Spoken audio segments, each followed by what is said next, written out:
Raison, maire. Qui s'arrange avec ça? Terminant. En question principale, je reconnais maintenant le député de Laurier-Dorion. Merci, Madame la Présidente. Depuis l'adoption du projet de loi 31 2024, des centaines de ménages locataires sont victimes de fausses reprises de logements. Les projets de loi prévoyaient, et je cite, qu'un propriétaire qui souhaitait évincer un locataire devra prouver qu'il agit de bonne foi et qu'il n'agit pas pour se débarrasser de son locataire, entre autres pour louer les loyers à une autre personne. Or, depuis le début de 2025, c'est 143 ménages seulement à Montréal qui ont perdu leur logement en raison d'une reprise. Et la moitié de ces reprises ont lieu dans ma circonscription à Parc Extension. On avait dit à l'ancienne ministre de l'Habitation de protéger les locataires de cette dérive en proposant tout simplement deux choses.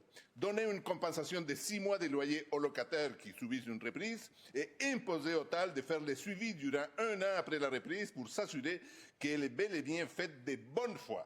La reprise est devenue la nouvelle façon d'expulser des locataires de façon frauduleuse. Est-ce que le gouvernement entend corriger cette injustice?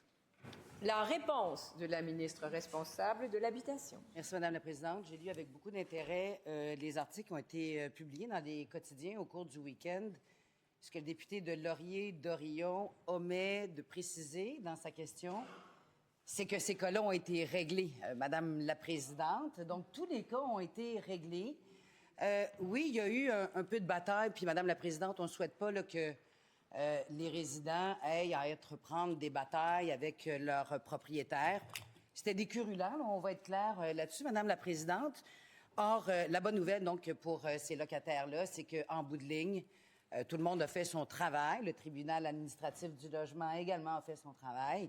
Donc, ces locataires-là ont pu, heureusement, avant Noël, pouvoir reprendre le loyer qui leur était affecté depuis de nombreuses années.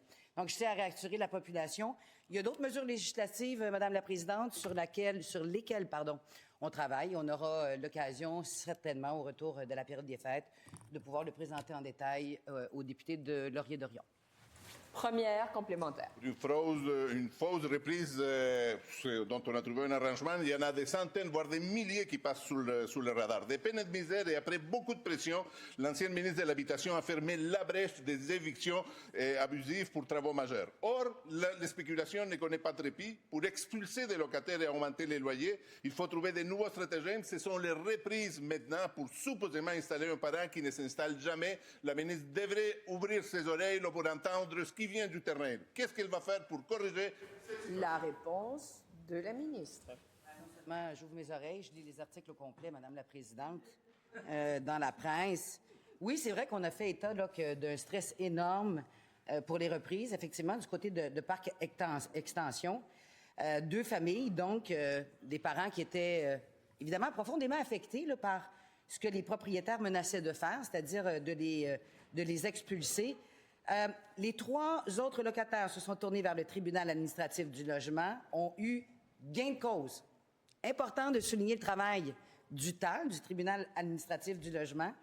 Donc, pour cette famille-là et pour plusieurs autres familles, le tribunal administratif du travail, Madame la Présidente, a fait le travail qui lui revient et les locataires peuvent demander. Deuxième complémentaire. Je réitère, Madame la Présidente, c'est 143 ménages à Montréal qui ont perdu leur logement. Ça, c'est dans l'article, mais il y en a beaucoup d'autres qui n'arrivent pas au tribunal administratif du logement.